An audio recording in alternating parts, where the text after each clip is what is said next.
Well, first, I'd like to thank you, Luis, for the invitation to speak to you here. Um, I'm sorry I couldn't attend the talks the previous days, and those, yeah, will be several events in the last few days celebrating logic, and and of course, it's I was thrilled when you, Luis, you approached me with the idea of having a translation of Newton's essay into English, and it would be great to have it in Synthese Library, as you said, together with uh, essays evaluating the impact of the work. So that would be excellent, and some of you will be, I'm sure, contacted in due course to contribute to that volume. And if now, so let me share my screen here.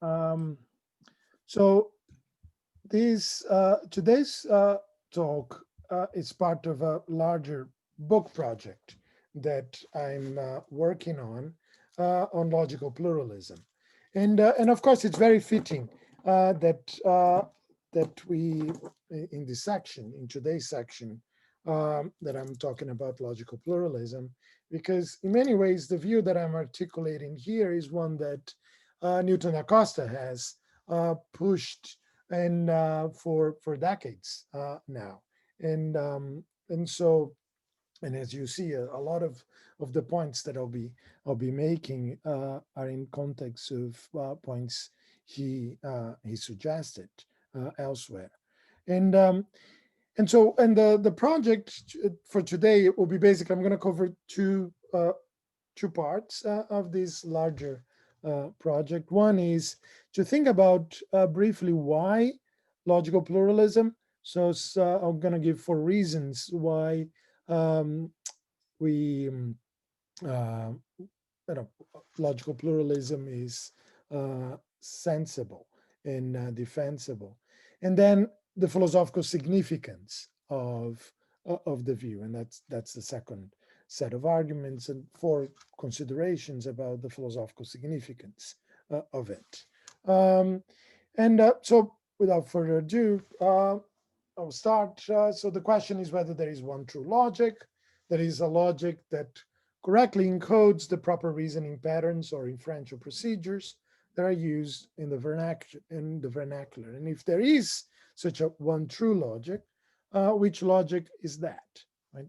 Now, the traditional answer to this question is that one true logic is classical logic, right? Classical first order logic with identity. Um, and and of course, the result here is a form of logical monism.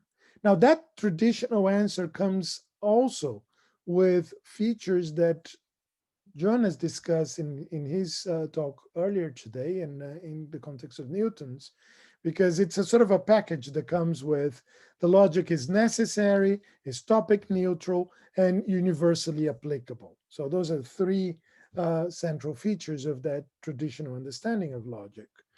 So there's only one of it. It applies everywhere.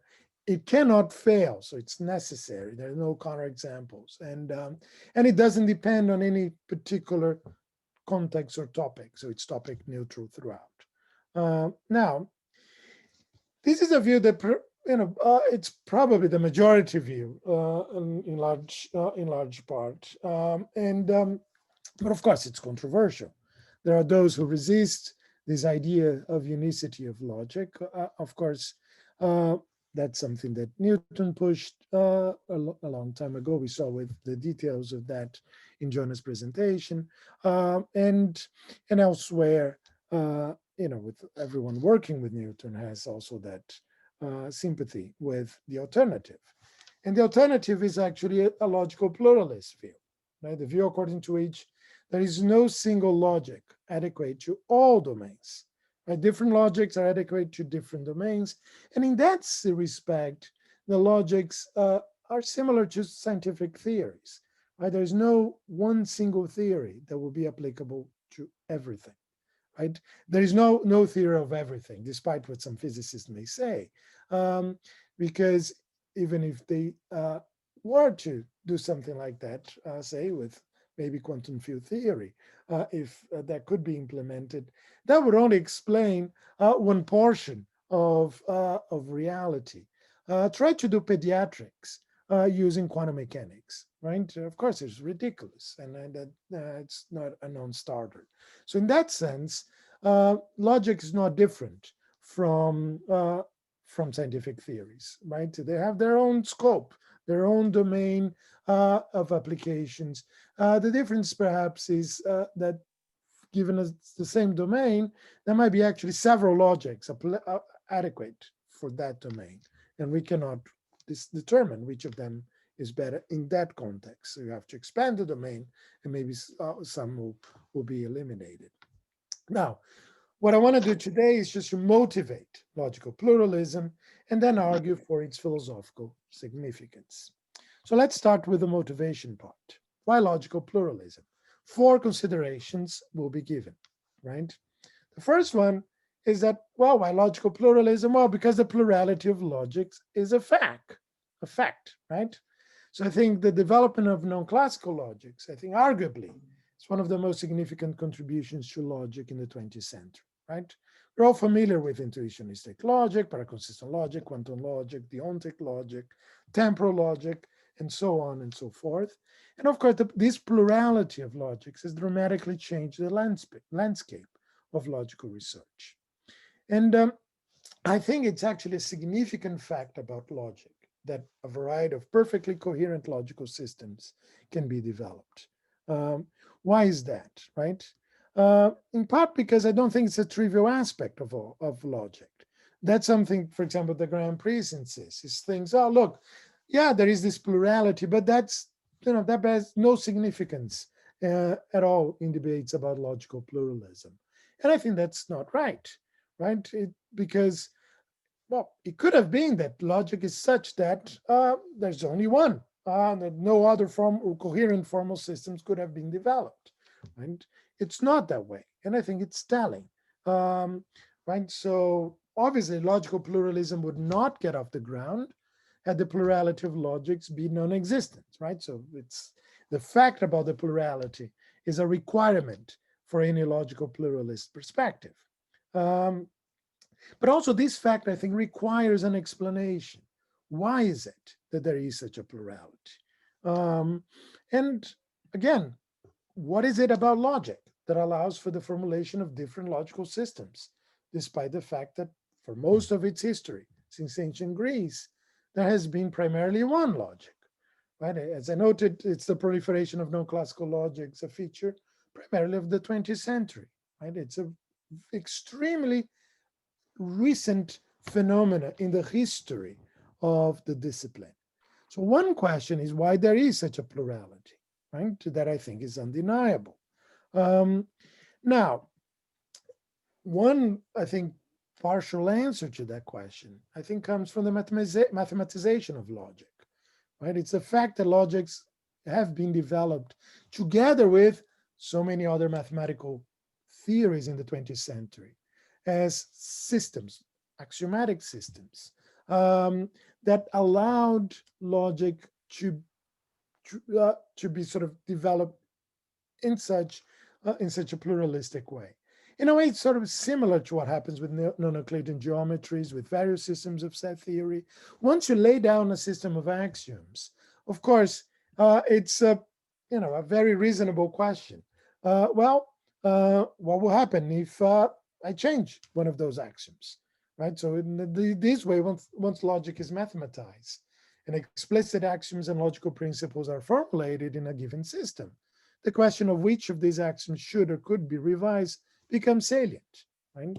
Now, of course, if that's all there was for the development of a plurality of logical systems, the question would not have been very significant, right? Because what matters is once you're considering revising, right, some logical principle, the question is what are the motivations for implementing such a revision, right?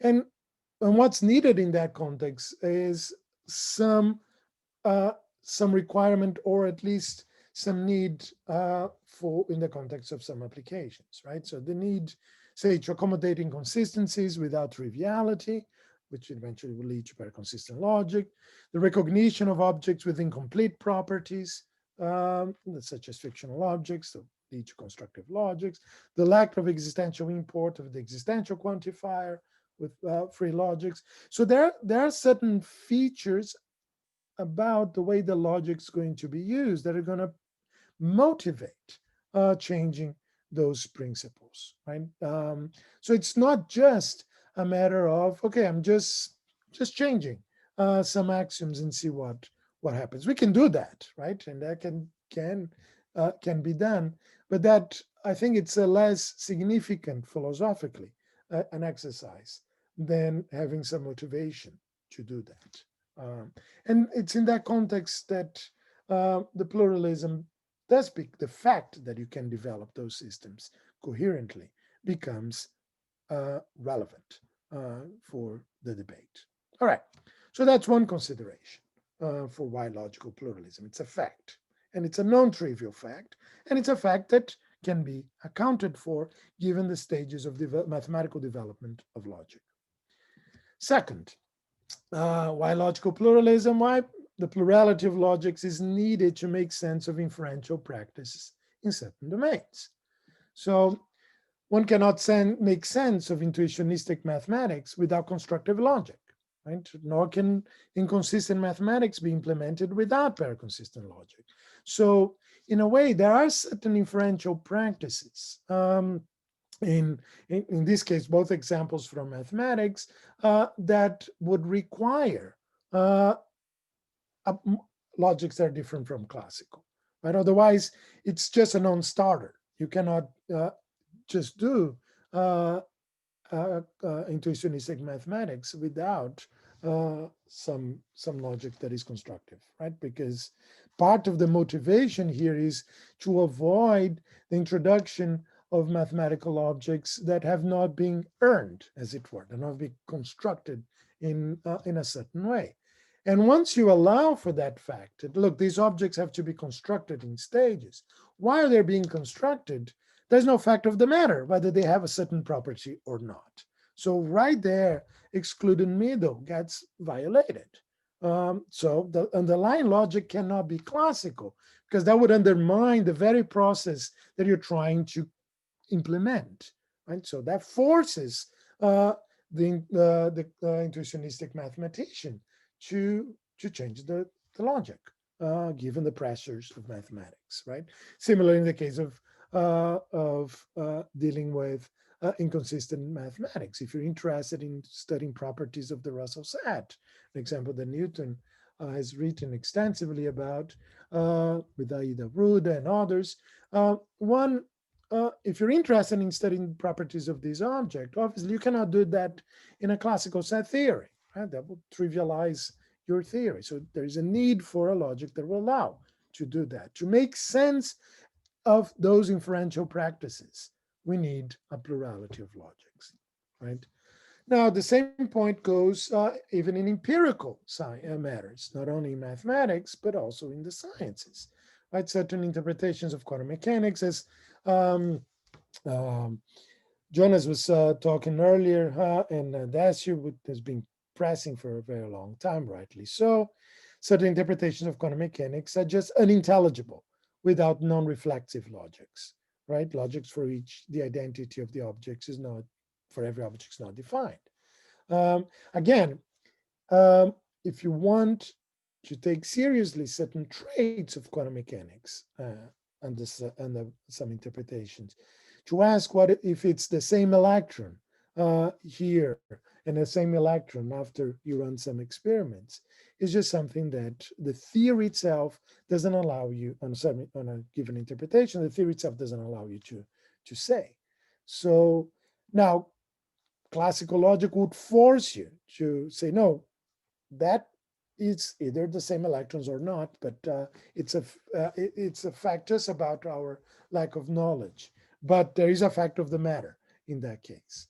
That's exactly what on a given interpretation, quantum mechanics does not allow us to say, and the logic would force us to settle that matter, because the identity in classical logic would be applicable across the board. So again, to make sense of that kind of inferential practice, you need something other than classical logic. Logical pluralism is needed, right? So in that, and that's one, I think, significant motivation, right? Why certain inferential practice do require distinct logics, right? And that's one of the reasons why logical pluralism is in place. Third reason, the plurality of logics provide a better understanding of logic. So there is, this interesting benefit once you recognize the plurality, once you recognize the need for that plurality in order to make sense of inferential practice, you also understand logic better, right? Why? Because you understand the limits of the scope of logical principles. You understand how far they can legitimately be applied. So you understand their strength and their limitations. How far can this principle these principles go before breaking down, right? Now, here's an example. Several of you teach logic regularly, and we're all familiar with the kind of responses that several students have when you're teaching them classical logic, and then you show them the principle of explosion, right? That from a contradiction, everything follows. And often there is someone in the classroom that raised his or her hand and said, but wait a minute, there's no connection between the premises and the conclusion, right? And of course, it seems to me that that response is right? There is something very odd that why should from a contradiction everything follows, right? And of course, one of the interesting things that we understand once paraconsistent logic is developed is that understanding that the principle does not hold in general and why some contradictions may not trivialize a theory, I think illuminates classical logic, right? It illuminates that response that the kind of student may have faced with the principle of explosion for the first time, right? We understand that it's actually an artifact of classical logic, that the consequence relation that he has is explosive, right? And it's a very odd artifact, and it's probably something that should be revised, right? And certainly if you want to take seriously inconsistent context, it has to be revised. Now that ties in with the discussions that Maria was raising earlier in her own talk. And I think that's that kind of conversation and a critical evaluation of explosive inferences in the context of scientific practice is something that will help us understand even the scope of classical logic. So that's another interesting thing that emerged from the understanding of logic, given the plurality of logics. I think the situation here is entirely analogous to what happens in the sciences, right? We understand Newtonian physics better when we realize the limits of its application conditions, right? With the perihelion of Mercury, relativity theory is able to account for something that could not be accommodated in Newtonian physics, right? In a beautiful paper, Einstein shows how he could derive out of relativistic equations the perihelion of Mercury, because the sun is such a massive body that it actually changed the structure of space-time. Now we understand with relativity theory, understand better a feature about classical physics. Why is it that despite the classical physicists' attempt to find a planet between Mercury and the sun to salvage the theory, why that was not needed, right? And why no such planet was in fact there, right? So, and I think that it's the same dynamics, the way that new logics help to illuminate the limitations of previous ones, right? In those contexts. So that's also a reason why logical pluralism. We understand logic better in this way. Final reason, the plurality of logics provide a better understanding of the logical consequence relation itself, right? So, and here we, arguably, I would say, following so many of you as well, the logical consequence relation is arguably the main concept in logical theorizing, right? Understanding this concept, I think, has that this concept has significant plasticity and allows for multiple instantiations, I think highlights its important traits, right? Its multiple realizability. So the notion of logical consequence is actually something far more interesting than we may have thought just by focusing on the classical notion of logical consequence, which is just one particular instance, one particular case of this broader general concept of logical consequence. And the way I like to think about that, it's a modal way, right? I think it's a much better way of thinking about logical consequence than the modal theoretic way that we are all familiar with, right? The modal way, in fact, which can be traced back all the way to Aristotle, the early formulations of the notion of consequence. We would say something like an argument is valid provided that the conjunction of its premises and the negation of its conclusion is impossible. Now, that notion of possibility there is taken as primitive. It's not meant to be understood in terms of possible worlds, abstract objects, model theoretic constructions, none of that. I think that would be a mistake. Note also that you need not talk about truth here, right? I think validity of the argument is actually a modal notion. It just insists that there is an impossibility of the conjunction of the premise and the negation of the conclusion in an argument. If it's valid, that's what we get, right? Note that if you were to adopt the familiar model theoretic account, an argument is valid if it's in every interpretation of the language in which the premises are true, the conclusion has to be true, right? Where interpretations of a language are understood set theoretically. We're actually invoking a particular mathematical theory to formulate the very notion of logic. Now, that mathematical theory, set theory, itself requires a logic in order for it to be constructed. So you cannot do that for that very theory if you don't already have some notion of validity to construct your set theory that eventually you're going to use in order to formulate the notion of logical consequence. So obviously it's a non-starter if you want to take seriously the notion of logical consequence. Set theory is just the wrong tool for the job. Not to mention the fact that set theory has its own limitative expressive resources, right? There is no set of all sets in classical set theory. But presumably, if you talk about all interpretations of set theory, you presumably would like to talk about all sets, right? That should be your domain of sets in your domain of interpretation. But there's no such domain in classical set theory. So the theory itself says, well, no, we're not, there are no such things because, why? Because it's impossible that there will be. You have a contradiction if you were to do that. But then you already have a notion of possibility in the background that is going to force what is and what it's not set theoretic acceptable. Well, if you need the notion of possibility there to justify the construction of set theory, why bother constructing set theory to formulate logical consequence? Just formulate logical consequence directly without talking about sets at all. And that's what I offer here, right? Following the modal tradition of thinking about logical consequence from Aristotle on. All right. So I think that's a better way of thinking about logical consequence. And what is interesting for us here is that depending on the notion of possibility involved, you get different logics, right? So for example, if what's possible is what's consistent and complete, we get classical logic.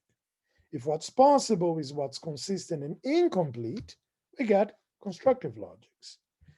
If what's possible is what is inconsistent and complete, we get paraconsistent logics. If what's possible is what is inconsistent and incomplete, we get non-alethic logics, right?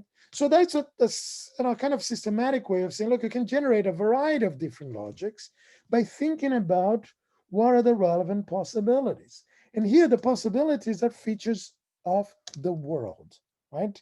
I'm going to later on talk about contexts or domains. The domains are inherently modal, right? And they are things about the world. The objects that we're reasoning about have certain modal properties, where modal properties here are not understood again in terms of possible worlds, abstract objects, and things of that, any of that, right? The table I'm sitting at is breakable. That's a feature about this table, given the constitution of it, right? It's made out of wood.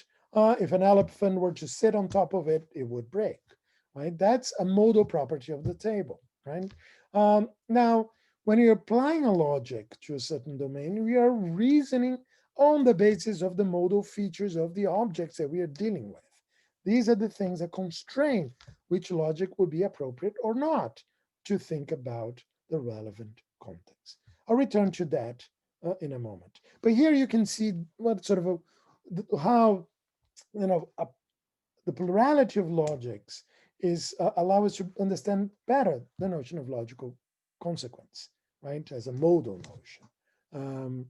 Okay, so those are the considerations of why logical pluralism. Let me now say a few things about the philosophical significance of logical pluralism. Again, I'm going to give for today 4 such reasons. Okay, the first one, I think the epistemology of logic becomes more tractable with logical pluralism. So that's a philosophical reason why we should move to that. Okay, first, I think we need to distinguish between pure and applied logic, a distinction that Newton da Costa has made in many contexts, and we made use for that in this paper back in 2001. But Newton has been, as Jonas was saying, although not explicitly identified as such, even in the ensayo, Newton was already sort of assuming such a distinction, and it seems to me that's an important distinction, right?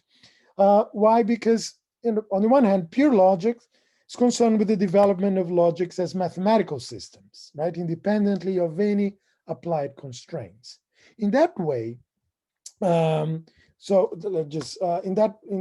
that way, in a sort of when you're considering a pure logic, you're simply formulating, for example, suppose you're doing axiomatically, you're formulating certain axioms and seeing what follows from that, right? So, and not, I mean, in some ways, not different from what mathematicians do when they are, say, formulating group theory, trying to figure out, okay, what are appropriate axioms here to systematize some inference about this class of objects, right? Same thing goes if you're doing, trying to formulate your theory of, for example, imaginary numbers, right? And so, okay, I need to perform certain inferences. What features would those objects have to satisfy?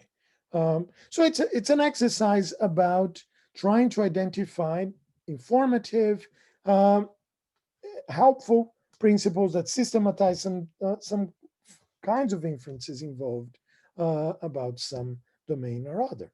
I think pure logic is not different in that respect. Of course, you have complete freedom to formulate whatever principles you want. Now, in applied logic, of course, the concern is the application of it, right? We need to be obviously sensitive to the particular domains and the properties of the relevant objects to determine whether a logic is adequate or not for those objects, right? Whether it properly encode inferential patterns that reflect relations among the objects themselves, right? So the distributivity law in classical logic is violated in quantum mechanics if you have the Heisenberg principle and the spin principle, that the spin of an electron in a given direction has only 2 values, up and down. If you have all these 3 things together, you get a contradiction. So something has to go, right? And so there is a sense in which, under a certain interpretation of quantum mechanics, the distributivity is just incompatible with it. So the quantum domains on that interpretation rule out the adequacy of the distributivity law. Now, returning to pure logic, The epistemology of a pure logic, I think, is similar to the epistemology of mathematics. Right? Principles are introduced, and one knows the significance of these principles by determining what follows from them. Right? That's basically the way the mathematicians will learn about certain domains in mathematics. And they will, of course, adjust the principles as needed in order to generate more interesting consequences. Now, in pure logic, there is, of course, an informal logic in the meta language that is assumed so that we can reason about the logic under study, right? So when we get to the point where we are already systematizing and formulating axiomatically logics, we already have a long-standing tradition of reasoning about some domains informally, right? Without a formalized logic. In fact, that's how Aristotle systematized syllogistic logic. He realized there were all kinds of inferences being made, and he identified some that have interesting features. They're valid in the sense I just talked about a minute ago. So in doing that, of course, he's reasoning informally, not with syllogistic logic, interestingly, right? He was reasoning with something else. And we do that all the time. Right? When you formalize a certain logic in your meta language, often you are operating with some other informal logic, or maybe perhaps even the same one, right? But there is the need for that informal sorts of reasoning in place. And so our knowledge of pure logic understood in this axiomatic way emerged by figuring out what follows from the explicit introduction of axioms in logical calculi and seeing what follows from that. That's how we figure out exactly in the same way that we do it in mathematics. Now, how about the knowledge of the informal one, right? The logic that we're just using in the vernacular, right?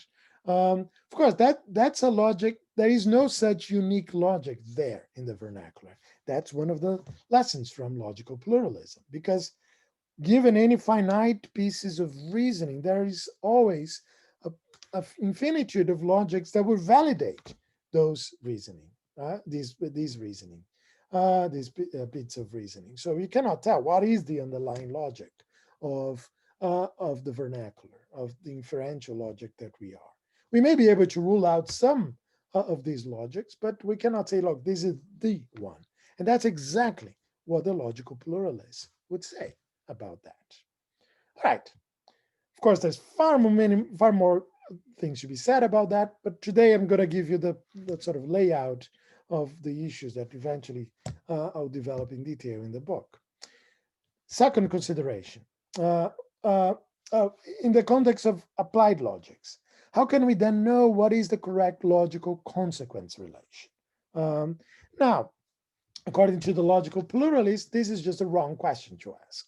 Right? There isn't the correct logical consequence relation. Right?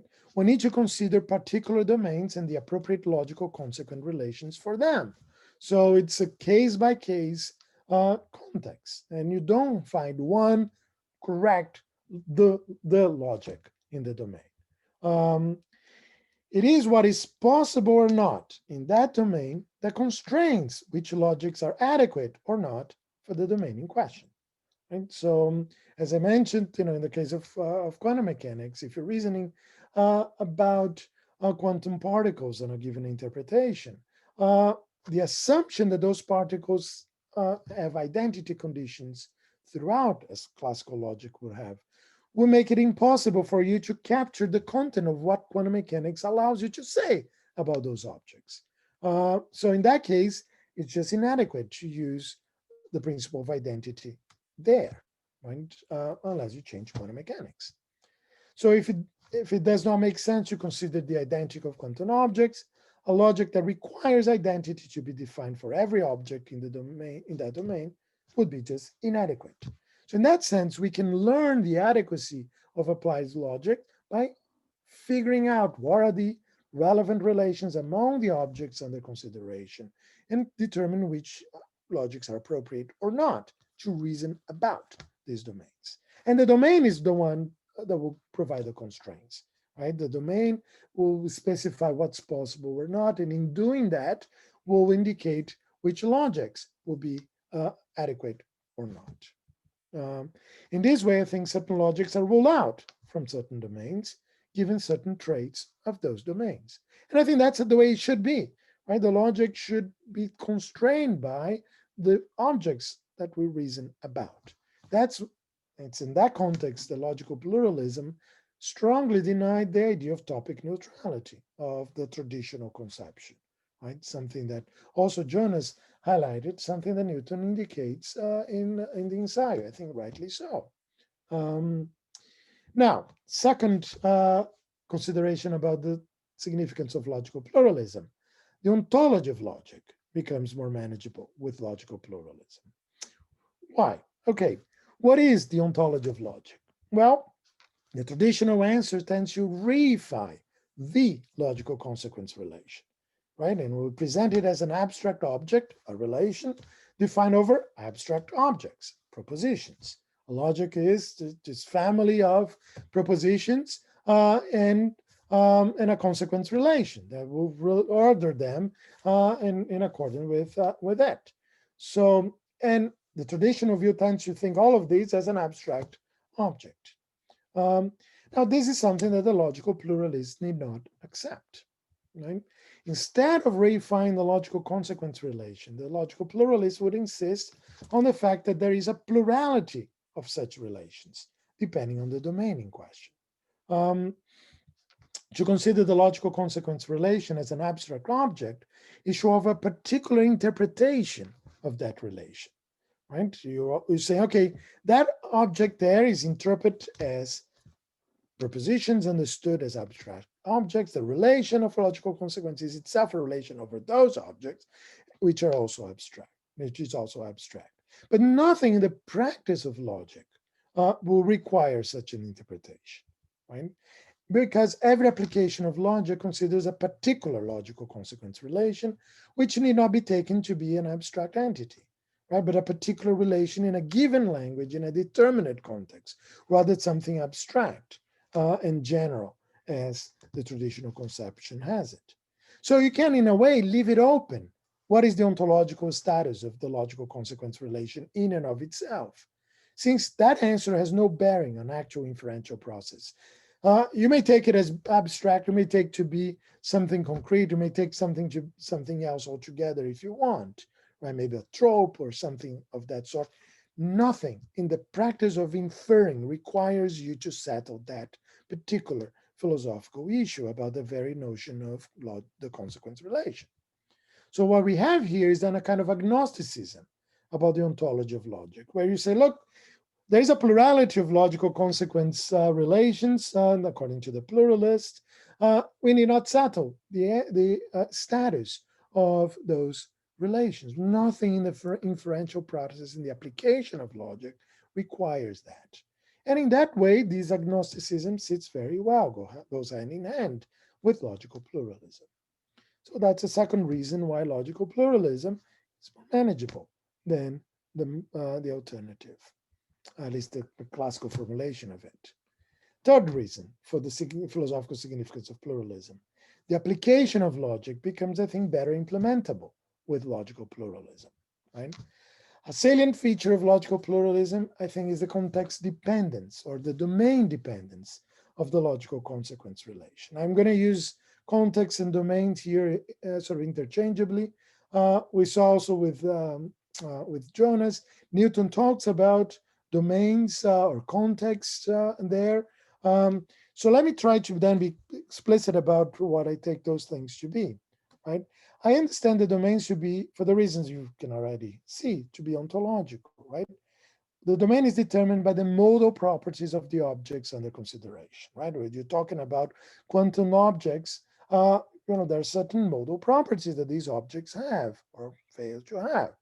Those properties understood as just traits that these objects have here in this world, not something about some possible world. So those properties constrain the adequacy or not of certain inferences about them. So in that sense, logical principles would apply in certain contexts and fail in others. And Newton highlights that in the essay and in a paper I wrote with him on that, we sort of explore some of these things. Here's some examples, right? The distributivity and identity will fail in quantum domains, given the properties of quantum objects and their particular interpretation of quantum mechanics, right? Identity does not apply to quantum particles. So that means that the principle of identity cannot hold in general. So that uh, that feature is of classical logic is questioned um, in that context, in a quantum context or a quantum domain. Explosion fails in inconsistent domains in light of properties of the objects under consideration, right? Although the Russell set has inconsistent properties, is not a trivial object. Not everything follows from its introduction in upper consistency theory. In fact, you can study properties of the Russell set, as Newton, Aida, and others have done. Excluded middle will fail in fictional domains, right? If nothing in Conan Doyle's story settled what was the color of Sherlock Holmes' socks, right? It's simply not determined whether these socks were red or not, right? There is no fact of the matter about their color.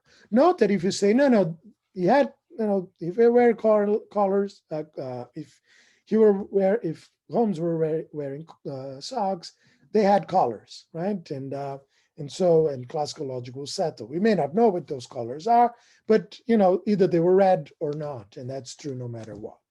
Now, how the classical logician will respond to those things, we are attributing to properties to Sherlock Holmes that the story itself failed to attribute, right? So what we know about Sherlock Holmes is whatever was said in the story, whatever follows for the things that were said in the story. Everything else, there's no fact of the matter, right? It's sheer speculation to say, no, there are those properties. They are there. Out of what? Because classical logic requires those properties to be there. That seems to be completely unmotivated. And in that sense, it makes more sense to say, look, it's just unsettled, right? Those are fictional objects. So it's just left completely open. There's no fact of the matter one way or another about the color of his socks. And so, and we can make sense of that in a logical way. Excluded middle does not hold.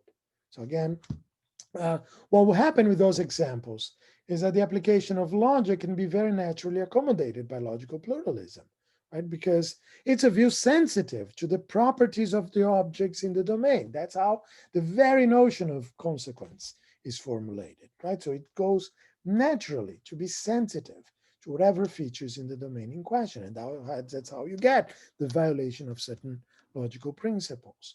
And in that way, you rule out certain logics, even though you cannot say, look, this is the logic going on there. Any logic that is not being ruled out can be used to reason about that context until some problem emerges. All right, final point. The dynamics of logic or logic change becomes more tractable in light of logical pluralism. Right? Now, logical monism typically denies the very intelligibility of logic change. Since there is only one logic, one true logical consequence relation applicable to all domains, logical change does not make sense, right? According to that view. It's just one logic. You cannot possibly revise it. Any such logic will lead to a change in subject matter. Now, that's, in a way, a sort of a different spin on Quine's take against what he calls deviant logics, right? He says, well, a negation in which both the proposition and its negation are true it's not a negation, he says, it's something else. You're no longer talking about logic, you're talking about some other subject matter. Of course, we all know that that's a terrible argument. But what that argument does is to block the intelligibility of logics that are different from classical logics, because they're not objects, right? They're something else altogether. You're not even talking about negation in that context, if you given the Quinean view. Now, the question is this: given the plurality of logics, a fact, right? As I noted earlier on, it's difficult to understand how the monist is in a position to make sense of it. how to make sense of that plurality. Of course, for the logical pluralist, the change of logical principle is straightforward. It's just the result of domain specification, right? And we figure out the domains to which logical principle applies, right? I mentioned distributivity. Doesn't apply in general, it fails in quantum mechanics. Explosion, similarly, is restricted, it fails in inconsistent domains. Excluded middle does not hold in general, it fails in fictional domains. So logical pluralism helps us to understand how logical revision is possible by specifying the change of the domains. In this sense, it's, again, logical revision is not essentially different from theory change in science, where we realize the limits of certain scientific theorizing, certain principles, right? With the perihelion of Mercury became clear, the Newtonian physics was just wrong as a description of planetary motions in general. So we need to revise it, find a better description. Logic is not different in this respect.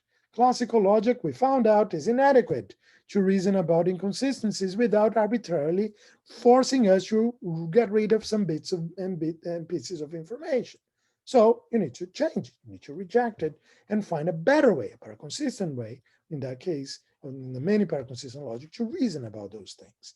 So in that way, by specifying the adequacy of the domains, we can understand how logic revision not only is possible, but actual. And logical pluralism can do that very naturally. And that's, I think, also part of its philosophical significance. Okay, to conclude, I think for the reasons I just indicate, logical pluralism provides a sensible and promising philosophical account of logic.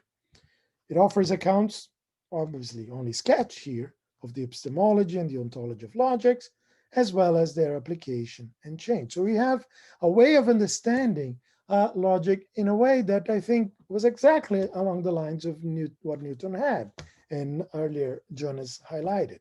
Logic is not necessary because it fails in some contexts. Logic is not topic neutral. It depends on the features of the domain. And logic is not universal. It applies in some contexts, fails in others. So you have a very different and a far more interesting picture of logic that emerged from that. And I think the resulting picture, the logical pluralist picture, is a far more interesting, far more exciting view. And if nothing else, for those reasons, a view worth taking seriously. Thank you very much. Thank you very much, Otávio.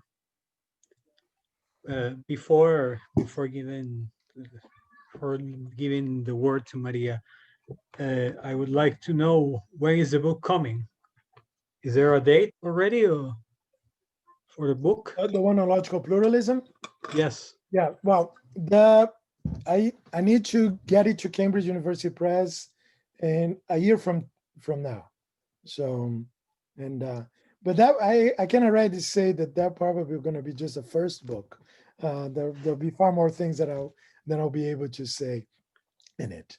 But okay, I really want to read it because I made a lot of notes and I have a lot of questions and really there are several ideas I'd like to discuss with you. But first, I give the word to Maria.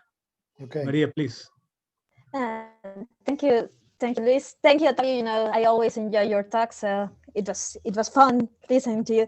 I have a question concerning the motivation, the epistemic motivation for logical pluralism, relying on the achievement of understanding of logic through domains, through the exploration of domains or context of applications, right? So the problem that I have is with the idea of understanding.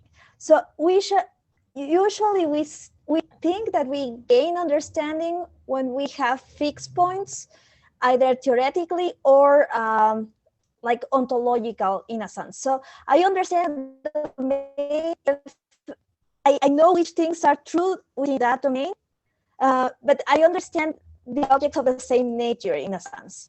I understand a theory if I know which parts of the theory are true in a particular section of the theory, for instance. And then the understanding that I gain is of the same nature, of the same objects that I have already fixed points about. So if it's theoretical, my understanding is going to be only about the theory and not about the domain. If it's only knowledge about objects that I have, my understanding will be only about other objects, but not about a different type of thing.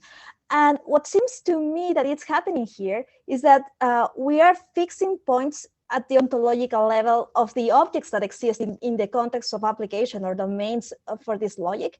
And we are aiming at achieving understanding of the logic, which is some of a different nature of the things that we know. And so to me, that step seems a bit problematic, or at least a bit fussy.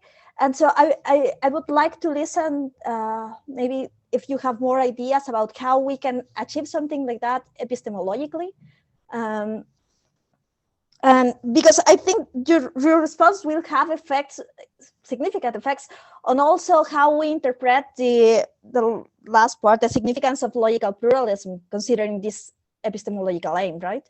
So yeah, but okay, so if there's a lot of interesting points you're making there, right? Of course, it's part of the approach that I'm thinking, that in a way, logic theorizing is not fundamentally different, right, from scientific theorizing, right? And it's just that when you formulate a theory about say a physical theory about some domains, we want to identify the physical properties of the objects, right, and describe them in a way that you can have some systematization and control over them, right? Now the logic comes in there in order to help drawing inferences out of those principles. But the inferences that you're drawing need to respect whatever features that the objects themselves have. It's in that sense that the logic is as much about the world as the physical theories themselves are. And so, and I don't think that there is a difference in this respect, right? So, of course, the traditional picture was, no, we need a logic that is independent of anything in the world, so it doesn't matter to what it is applied, right? And we just get the consequences. And I think that picture has the difficulty of the fact that the logic in question has been violated in a variety of different contexts for a variety of different reasons. So the idea that you can have just that logic that would be applicable would not work. So then what is the alternative, right? It needs to be an alternative that is going to be sensitive to the specificities of the domain. So in that way, it's a process in which what do? You take into account the properties of things. So for the example I gave, right, from quantum particles, right? If part of what you're trying to do with your theorizing is to make sense of how some objects may not have well-defined identity conditions in general, you cannot invoke a principle that requires every object to have those identity conditions, because that would undermine the very attempt that you have to formulate the principles in a way that does not presuppose that. So that's a case in which you're forced then to revise whatever principles of identity that you may have from classical logic. So you're revising the inferential parts, right? Or in some cases, you revise the expressive parts, right? And from the language at hand. Does that answer your concern? Yes, just a quick follow-up. But the impression that I get from what you were saying, and especially your answer now, is that the type of understanding that you might get in the best case scenario is modal understanding about the logical spaces that are constrained by these objects that you grant to exist either because of the theory or because of the world. Right. Nonetheless, the problem that I see over there is that still I cannot identify a way in which you would be able to know that you are looking for going after genuine understanding and not only the illusion of the depth of understanding, which is the technical term for that, right? But what do you mean there? Because I think modal understanding is a pretty important understanding.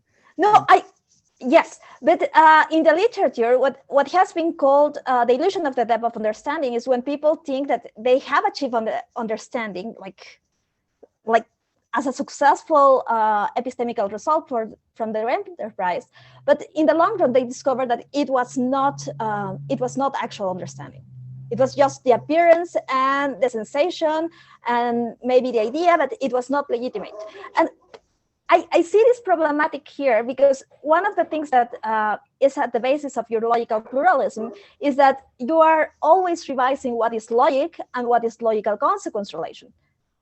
So if you go through a model or a logical space constrained only by the objects without having a fixed point on which thing you think either is a logic or is a logical consequence relation over there, then it seems very, very weird to me that by navigating that logical space, you will get an idea or an understanding of what is logic in the sense of the largest idea of logic, and also in the sense of the objects of logic, such as logical consequence relations. No, but look, we already have the notion of logical consequence, right? We have the notion of validity. When it's impossible to have the conjunction of the premises and the negation of the conclusion in a valid argument. So the notion of validity you already have, right? And in fact, we've been using it regularly when we extract inferences. So the question is, which instance of that notion would be appropriate in a particular context? That's what you're trying to figure out when you are determined how to reason about a certain domain. And I do think you get an understanding in terms of the logical space, right? What are the space of possibilities that, given the features of the objects in question you have, that space will rule out certain logics as just inadequate, and it will allow a bunch of others. I do think that's understanding. Now, in the literature about understanding, there is a lot of confusion, right? Because there are people who understand understanding in a way that understanding requires the truth of what is understood, and I think that's just completely mistaken, right? On pain of having to say that we cannot understand Newtonian physics, right? Because it's false, right? And I think we do have an understanding of the theory, even though the theory is false, right? So I'm not using understanding in this factive way, right? And I will question that we need more than this modal understanding to have the understanding that we need in this case of the logic. What will happen is the logical pluralist will say, given the domain of objects in question that we are considering, we'll rule out a bunch of logics as being inadequate. And there'll be a bunch of others that will be just as fine. So it doesn't matter which of any one of those that have not been ruled out that we are reasoning, because they will validate exactly the same inferences in that domain. Right now, if you expand the domain, then other logics that so far were okay will be ruled out. That's fine, okay. Then we use those that have not been ruled out, right? And that's what happens. And then we said, okay, now let's consider the entire domain of absolutely everything, right? The answer is there is no logic that accounts for everything. At that point, okay, we reach the limit of logical theorizing, right? And that's exact, because in that sense, I think there is no logical principle that has not been violated in some domain or another. There's no one logic that will be able to be applicable to everything. So, and that's how we do. We just keep expanding the domain. And then logics are being ruled out until you run out of them, right? But in fact, we are never in a situation of a complete domain, because no investigation does like that, right? It's always a domain in a certain context about certain things, because otherwise it becomes very quickly unmanageable, intractable. And so even, as I said, when physicists talk about a theory of everything, it's not a theory about everything. It's a physical theory about a portion of reality that says nothing about pediatrics, for example. Absolutely nothing to say about that, right? And in fact, it would be ridiculous, right? Try to derive principles of pediatrics from quantum mechanics, right? It's forget it. Thank you, Otávio. You're bad. Thank you, Otávio. Thank you, Maria. We have 4 more questions. So first, Peter.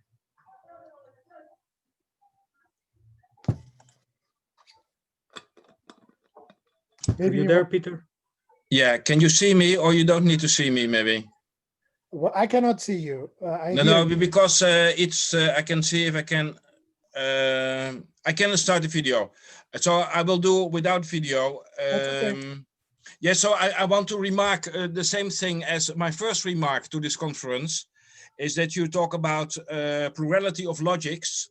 I guess you should take in account global cross-culturalism, as I have explained in my presentation. So you might also think of non-Western logics, like the Chinese logic, the Indian logic, the Babylonian logic, the Pharaonic logic. The last one has been attended to by Al Sharpton, related to Black Lives Matter. Yeah, we cannot live in a world where logic is still white, for instance, and we think that the people in Africa have a less developed logic. Yeah, you can say in Egypt, in fact, the Pharaonic tradition had a logic and surely mathematics that was higher developed than some parts of the Greek logic. So I think that you should always remark in these conferences. An example, yeah, if you go to the Stanford Encyclopedia of Philosophy, at contradiction, you see that they also mention Buddhist tetralemma. Everything is real and not real, both real and not real, neither real nor not real. That is Buddha's teaching. So yeah, I think you should always mention other traditions as well that are not reducible to the Western position. Then I would like to answer the question about Sherlock Holmes' socks. Yeah, we can just use the methodology of abduction. Yeah, we could say something about the color of the socks of Sherlock Holmes exactly by use of Sherlock Holmes' method of abduction. I would define abduction making conclusions from facts by means of life experience, wisdom, cultural knowledge, context. So we know about Sherlock Holmes that he's a gentleman, he is very serious, he is classical, he is sober. So will be his socks. So probably his socks will have a dark color, maybe black or brown or darkly blue. I guess that is what you can say in the same way as Sherlock Holmes made conclusions from the appearance of people to their character or maybe to their job. So I think he will have dark colors, very serious classical socks because he is a classical gentleman. Yeah, and then I'm also missing in the discussion within the Western paradigm, within the Western culture, that paraconsistent logic could be considered immediate consequence of Gödel's and Tarski's incompleteness and inconsistencies proofs. Yeah, that's then also a criticism on the overview that classical logic should be both consistent and complete. That is not true. Yeah, for Gödel and Tarski have proven that arithmetics, yeah, even very simple parts of arithmetics are incomplete and inconsistent. That's exactly what Tarski has No. Look, don't confuse. And one more thing, and how about model logic, Kripke, phrase semantics, possible world semantics, is model logic Peter, I think you're making too many questions. Okay. So yeah, thank you. Yeah. Thank you. No, just one thing. Don't confuse classical logic with arithmetic. Those are very different things. The incompleteness theorem of Gödel is a result about arithmetic. It's not about classical logic. Classical logic is complete and consistent. Arithmetic in a particular axiomatization, if consistent, will be incomplete. So those are completely different things. I'm talking about logic. I'm not sure about this. I guess if arithmetics is inconsistent and incomplete, then also logic and mathematics will be inconsistent and incomplete. No, you cannot. Look, to make that claim, you will need to identify logic and arithmetic. And you need to have the truth of something like logicism to be in place.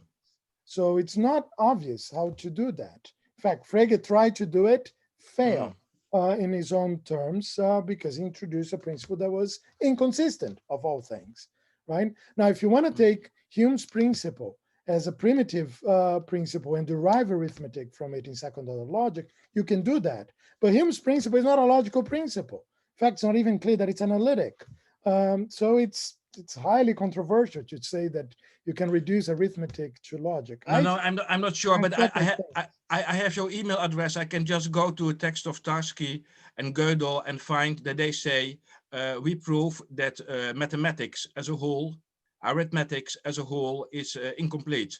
Only a tiny part is not incomplete and inconsistent, and that may, if you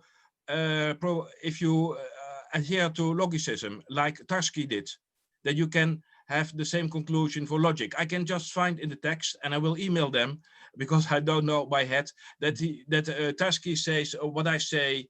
My incompleteness, inconsistency proofs also hold for logic.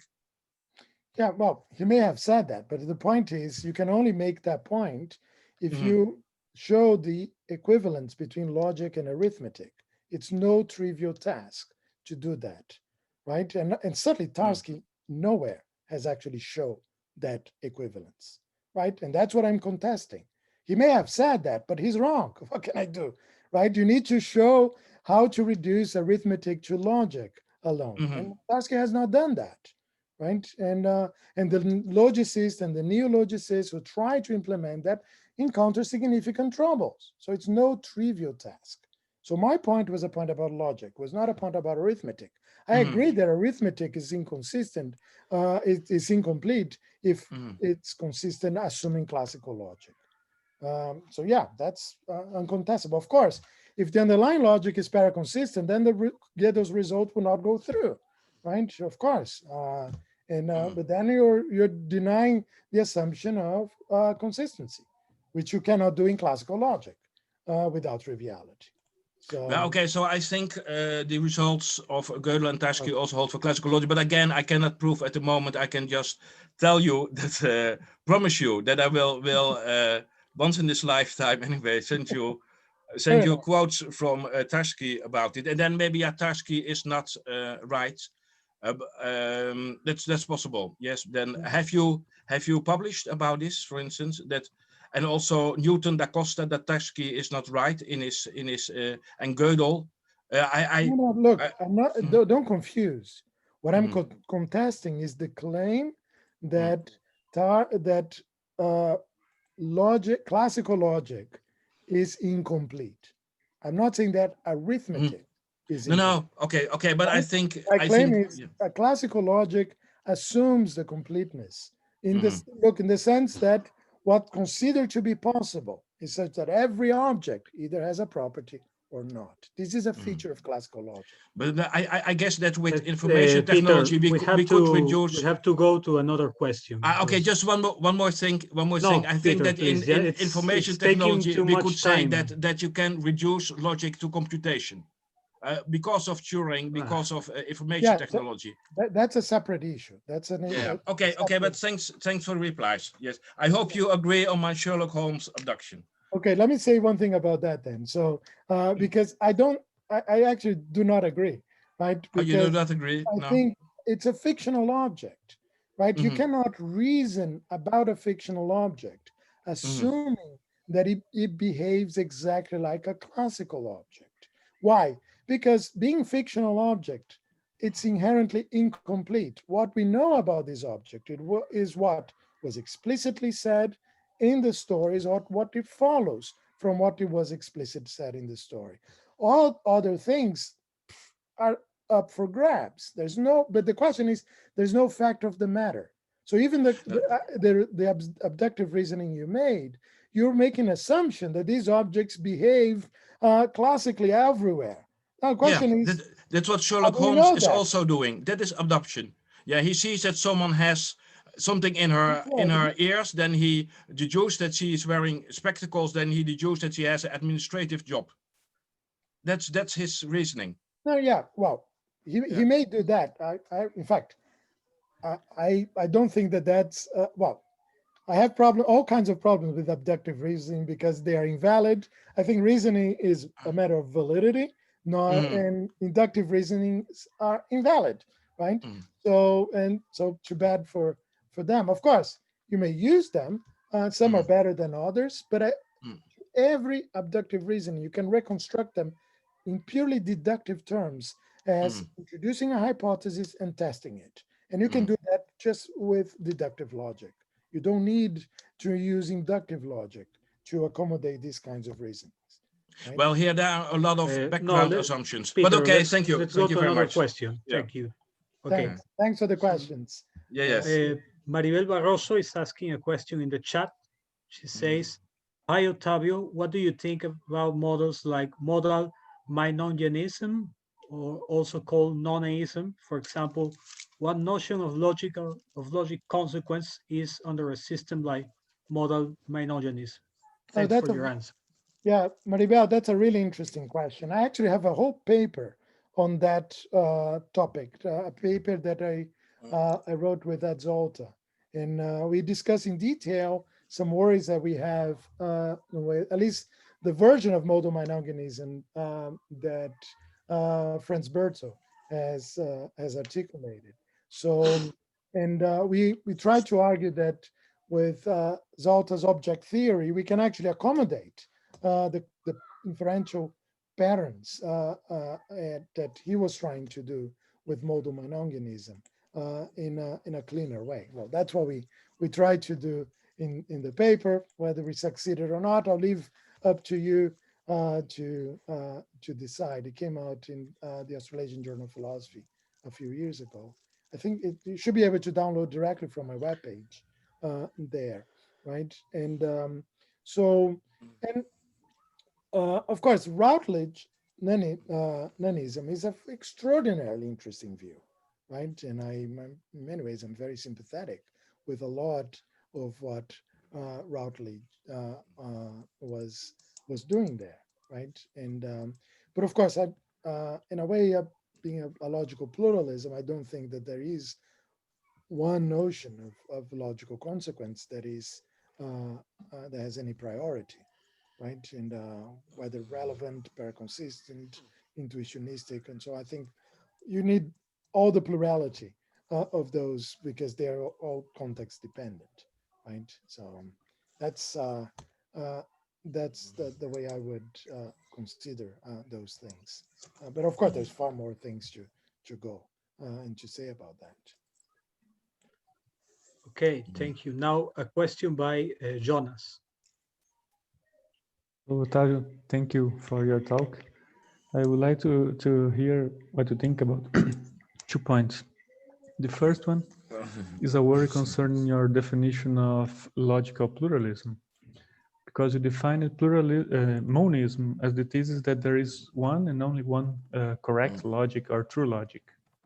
And then pluralism is the thesis that logic is like relative to context. So I would like to think that if pluralism is the denial of monism, then pluralism will be the thesis that there is more than one correct logic. So and it's fine with me in the following respect, right? The idea of correctness that I'm using here is adequacy to the domain. And given a domain, there is more than one logic that will be correct. Typically, there are several that would be, right? So, and I see these formulations as being sort of equivalent. So I focus on the domain as a way of making it clear, right, that it's context dependent or domain dependent. But yes, it would follow then that there is more than one adequate, more than one correct for a given domain, right? And that it's there's a simple reason to see a simple argument to see that, right? Given the argument I mentioned in the talk, right? Given a finite bits and pieces of reasoning, there's always infinitely many logics that would validate those bits of reasoning. So in that sense, there will be more than one logic that would be adequate for that domain. So, and I think that's a crucial feature of the logical pluralist.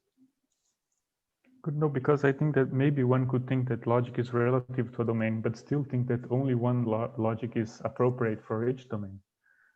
Yeah, So I think just make sure. That's right. Someone can think of that. And that would be a form of logical pluralism as well, although less pluralistic, right, than the one I defend. I think there are, for you to establish this uniqueness of logic will be very hard to do, right? Because you can always generate other logics, right? That would agree with everything in that domain and disagree elsewhere. So in the context of that domain, there's going to be more than one. So I cannot see how you can have this uniqueness, right? How would you rule out other logics that validate exactly those same inferences that are validated by the proposed unique logic, right? If they agree in exactly those inferences, right, or those patterns of reasoning, they may disagree elsewhere. But the fact is, with regard to those patterns of reasons, they validate exactly the same. I don't see how you can rule that out. Well, that's a problem they will have to deal with.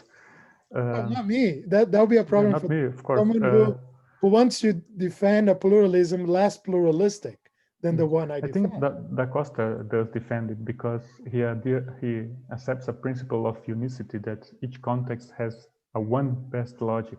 Yeah. So, I think that's a problem. Yeah, that's a problem for him. I wonder if he would accept that principle now, right? I think maybe when he wrote the book, he may have thought of that. I don't think because we have actually papers where we wrote together, going over this idea that given any finite pieces of reasoning, there'll be a multitude of logics adequate for it, which undermine that unicity, right? So I think it's worth asking him if he should stand by that, right? And well, the later Newton, at least in print, he would say things that would deny that, right? So, but it'll be interesting to ask. I think it's worth asking him and see what he thinks. Maybe there is a way of reconciling the two pictures. I'm not sure how, but.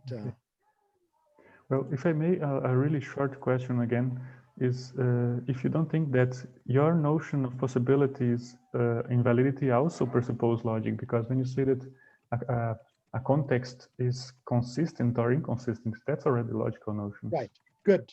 Yeah, the way of expressing that, it's, I'm invoking logical vocabulary, right? But the idea is, I'm talking about things in the world, right? And those things in the world have some properties.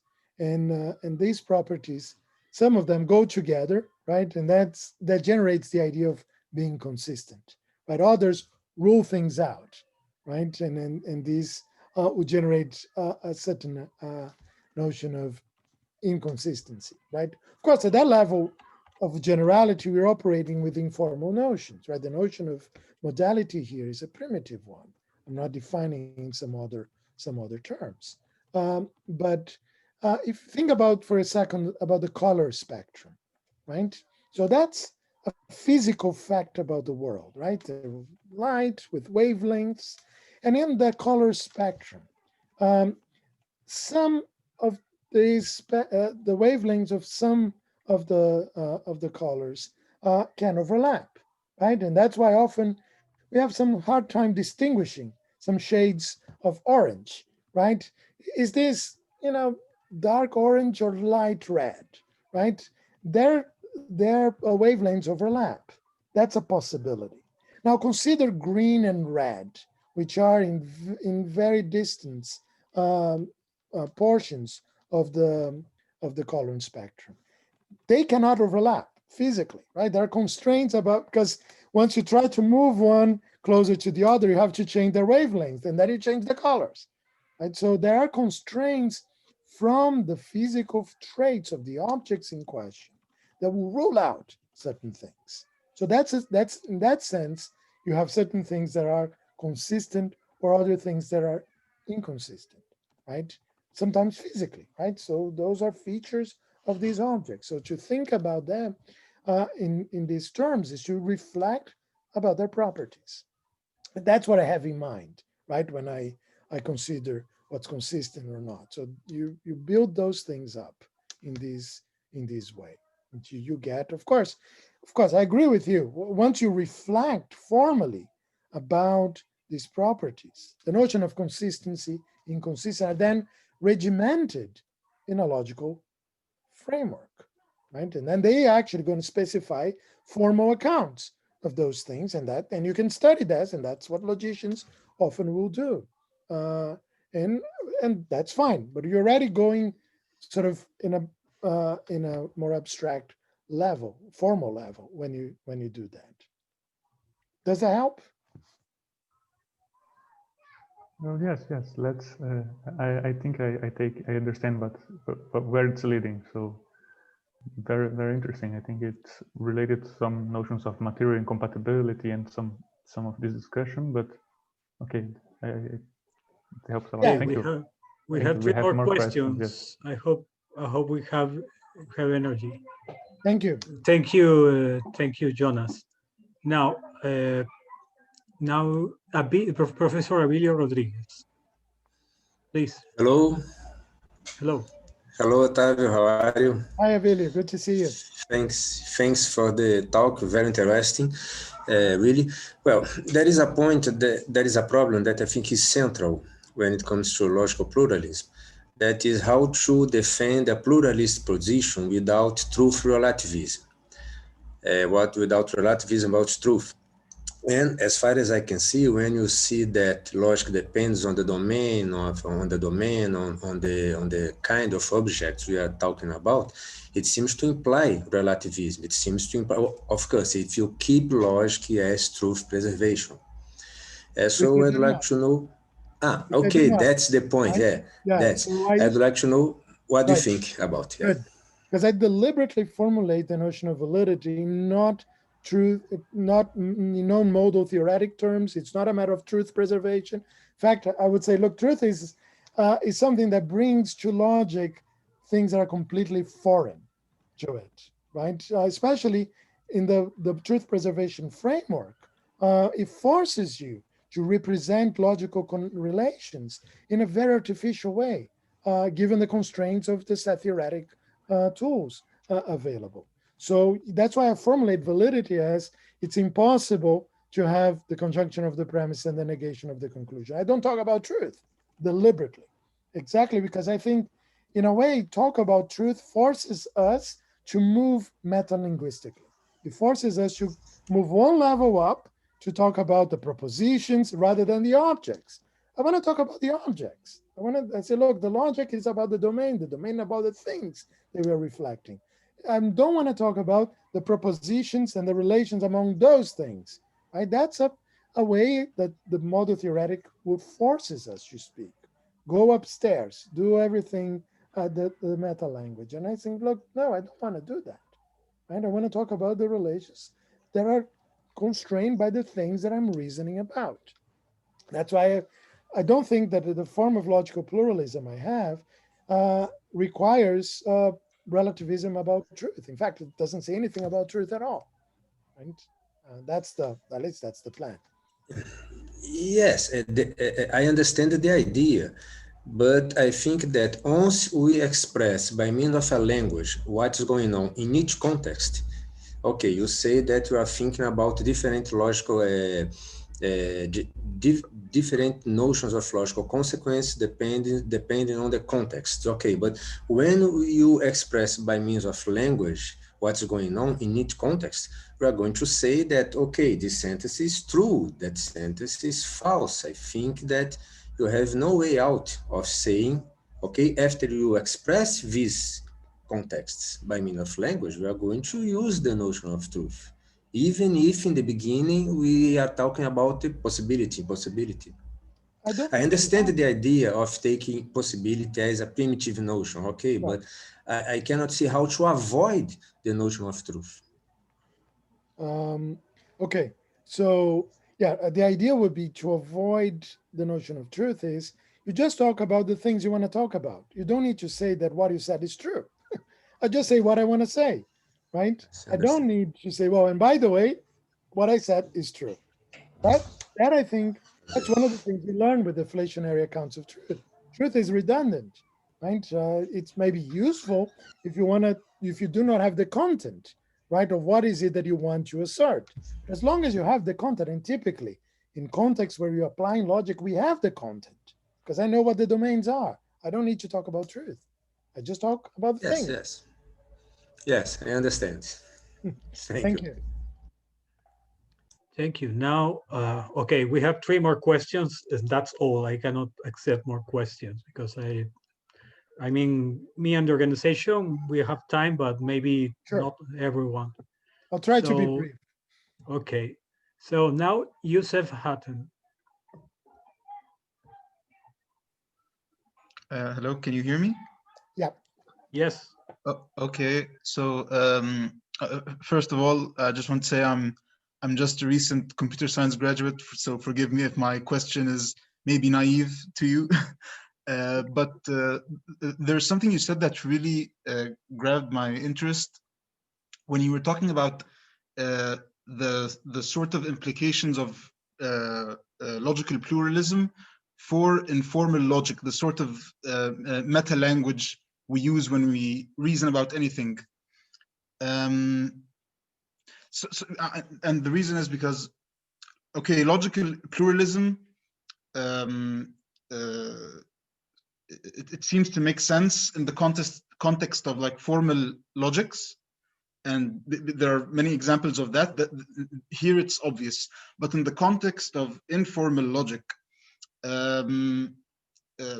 I can't wrap my head around the idea of there being another type of informal logic that can be used to reason and to like have debates other than the one that we already use, which is like I can't say specifically what type of informal logic we use, so this is kind of hand wavy, but can you like give me an example of a context in where our informal logic that is most common and most intuitive to us, where it cannot work and we'll need another type of informal logic?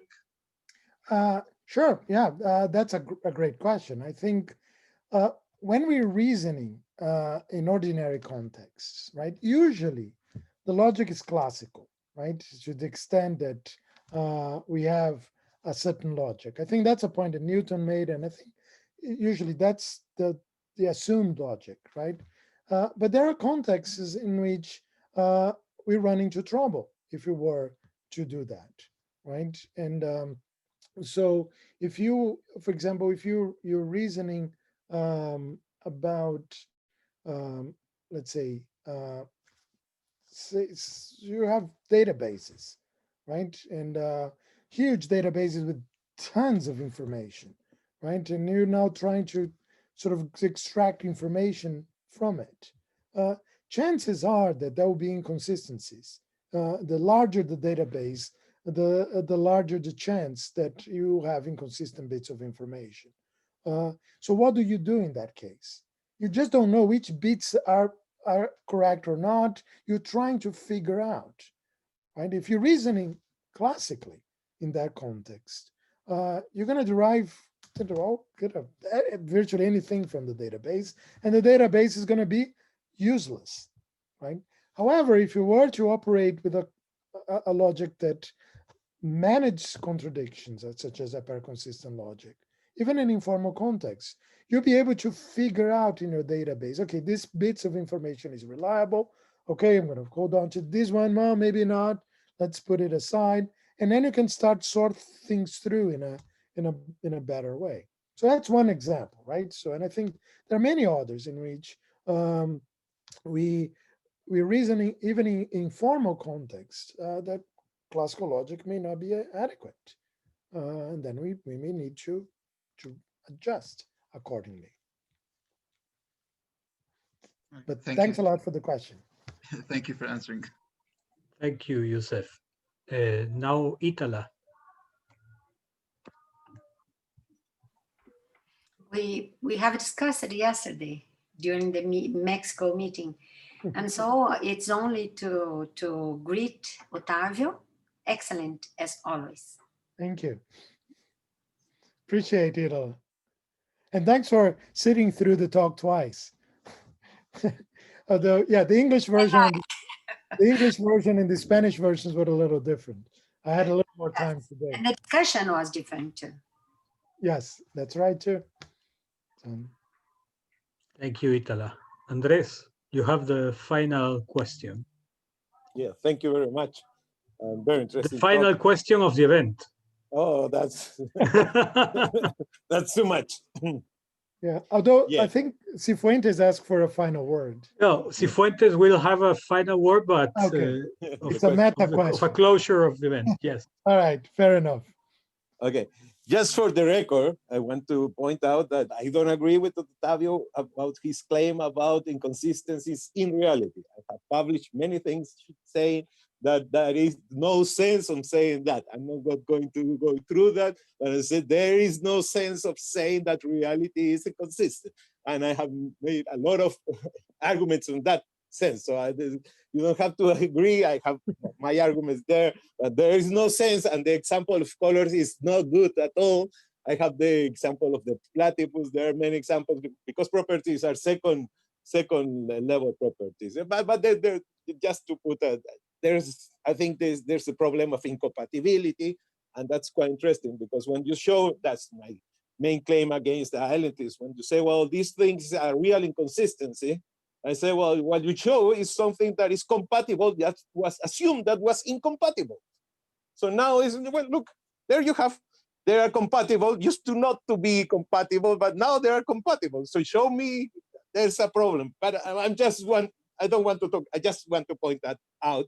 And I want to ask Otávio, it's very good answer to say, I'm not talking about truth. Okay, you're not talking about truth, you are talking about the impossibility to have the conjunction of the premises and the conclusion. Okay. And what do you mean by impossibility then? What is your meaning of impossibility that's not related with truth? What do you mean that's impossible? Right. Yeah, of course, I'm taking as a primitive notion. So I'm not going to give you an answer in terms of, I'm going to define possibility or impossibility in some other terms, right? But of course, when you have a primitive notion, that doesn't mean you cannot say anything about it, right?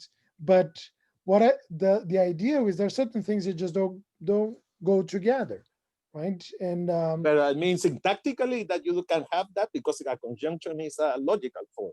No, the conjunction is, but the notion of validity is a logical notion, right? So you expect to use logical vocabulary there, right? Yeah, but when you say it's impossible, if I put P and not P, why is impossible? I wrote it. Who says no? That's impossible. Where is... but then, what makes it impossible are the features of the objects, right? If you were to describe the objects in those ways, you end up with something that do not go together. So for example, right, so in the case of distributivity, right, if I have the distributivity and I have quantum mechanics, Heisenberg principle and the spin principle, right, and if you have all these three things, you actually derive a contradiction out of them. So something has to go. And so either the distributivity or Heisenberg principle or the spin principle in quantum mechanics. You cannot have the three of them. So this is a sense of impossibility. The domain itself requires that you cannot have those three things. The objects, right? The properties of them are such that you cannot have those three things. That's well, that my argument goes again. So until it happens to be together at the same time. And then that's the end of the impossibility. When it happens to be together, you say, well, that was the end of the impossibility. Sure, yeah, if that happens, okay, then you say, look, we thought these things were impossible, right? Now they are together. So right? that's the, Now, if that happens, yeah, but okay, that's that will be, we learned something if that happened, right? so for example, this meeting will be impossible because you are in Miami, I am Chile, everyone is in Peru. Usually was not impossible this way, but now we know that it's like a normal sitting of a meeting. But that's just an example. Yeah, but although this is a different sense, right? Because now we have a technology that allows that to happen. Yeah, It's not that, yeah, well, that's the point. Change still something that make it possible. yeah, but we have just to be careful not to change what is being said, right? Earlier it was impossible because it was assumed that a meeting has to happen in the same time in the same place.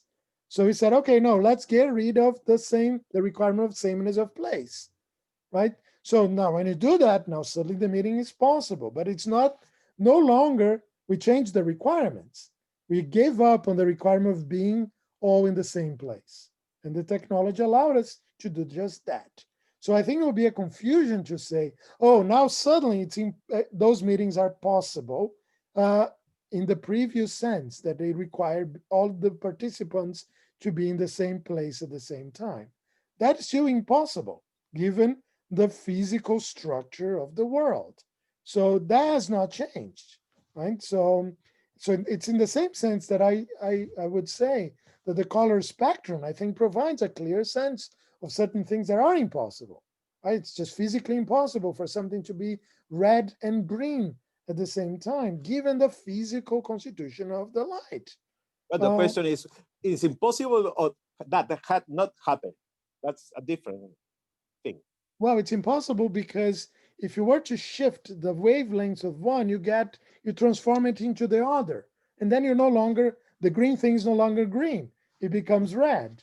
So, okay, so, no, but I said, no, but I want the red one to keep red, the green one to keep green and overlap.